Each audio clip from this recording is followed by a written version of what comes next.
நிலையை நீங்க பாருங்க. கன்னி லக்னம், லக்னத்துடைய அதிபதி யாரு? புதன். நன்றாக இருக்கின்றார். ஆனா லக்னத்தை பாவகிரகம் பாக்குதுங்க சார். அப்ப கொஞ்சம் டென்ஷனு, கொஞ்சம் போராட்டம் எல்லாம் இருக்கு. ஆனா இறுதியில் சக்சஸ்ஃபுல்லான மனிதனாக அவர் வராரு.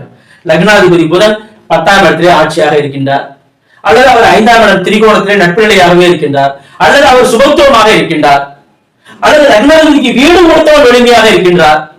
லக்னாதிபதி எங்கு அமர்ந்திருக்கின்றாரோ அதற்கு வீடு கொடுத்தவன் எளிமையாக இருக்கின்றார். அப்ப அந்த மாதிரி அமைப்புல இருக்கா? பரவாயில்ல, லக்னம் நல்லா இருந்தா கூட லக்னாதிபதி நல்லா இருக்காரு. அப்ப எப்படியா இருந்தாலும் முன்னேறி வந்துருவாரு.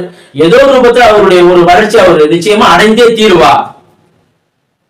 லக்னமும் நல்லா இருக்கு, லக்னாதிபதி நல்லா இருக்காரு, தொடர்ச்சியா தொட்டதிலேருந்து வளர்ச்சி தான். முயற்சி எடுக்கும் போது வெற்றி, அடுத்த முயற்சி எடுத்தா வெற்றி, அடுத்த முயற்சி எடுத்தா வெற்றி.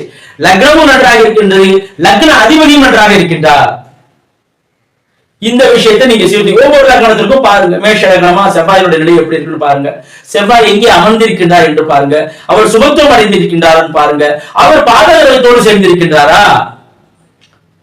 செவ்வாய் சார், ஆனா செவ்வாயோடு அதுல நீங்க எப்படி பார்க்கணும்? டிகிரி அடிப்படையில் தான் பார்க்கணும். செவ்வாய் லக்னாதிபதி செவ்வாய் சார், மேஷ லக்னத்துக்கு அதிபதி செவ்வாய். செவ்வாய் வந்து ராகுவோட கூடிட்டாருங்க. ஒரே ராசிக்கு அடுத்த 30 டிகிரி இருக்கு. ஒரு ராசி வந்து 30 டிகிரி ராகுவோட கூடிட்டாருன்னு நீங்க மேலோட்டமா எடுக்க முடியுமா? எடுக்க கூடாது. எத்தனை டிகிரில சார் இணைஞ்சிருக்காரு சார்? ஒரு 18 டிகிரி விலகி இருக்காரு சார். அப்பனா பிரச்சனை இல்லைங்க. மேக்சிமம் லக்னாதிபதி பாதிக்கப்படாம தான் இருக்காரு சார். ஒரு 2 டிகிரி 3 டிகிரி ரொம்ப நெருக்கமா இருக்காருங்க. அப்ப லக்னாதிபதி சற்று வடிவிழந்திருக்கின்றார். சரிங்க, லக்னம் நன்றா இருக்காரு பாருங்க. லக்னம் நல்லா இருக்கு சார், பரவாயில்ல, சமாளிச்சு வருவார். அப்ப இது போன்ற அமைப்பை நீங்க எடுக்கணும். அப்ப ஒவ்வொரு லக்னத்துக்கும் லக்ன அதிபதி நன்றாக இருக்கின்றாரா? சுபத்துவமாக இருக்கின்றாரா? சுபத்துடைய பார்வையில சேர்க்கையில இருக்கின்றாரா? பாவத்துவமாக இருக்கின்றாரா? பாவகிரகத்துடைய பார்வையில சேர்க்கையில இருக்கின்றாரா? அப்படிங்கிறத பாருங்க. இப்ப லக்னத்தை நம்ம பார்க்கணும். லக்ன அதிபதி, இதுதான் மிக முக்கியமான விஷயம்.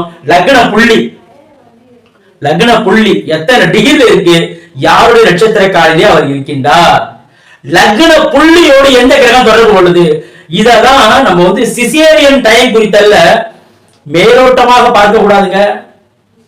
லக்ன புள்ளியோடு சுபகிரகம் தொடர்பு கொள்ளுதா, இந்த இடத்துல லக்ன புள்ளியோடு பாவகிரகம் தொடர்பு கொள்ளுதா, சுப அதுதான் சார் லக்ன புள்ளி, லக்ன டிகிரி.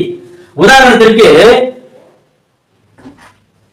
இந்த இடத்துல நீங்க பாத்தீங்க அப்படின்னா, ஒரு குழந்தைக்கு சிசேரியன் டைம் குறித்தல், பிரசவ நேரம் குறித்தல்ல மகர லக்னம். இப்ப எங்க இருக்காரு? குரு ரிஷபமனையிலே வச்சிருக்கின்றார். ரிஷபத்தில்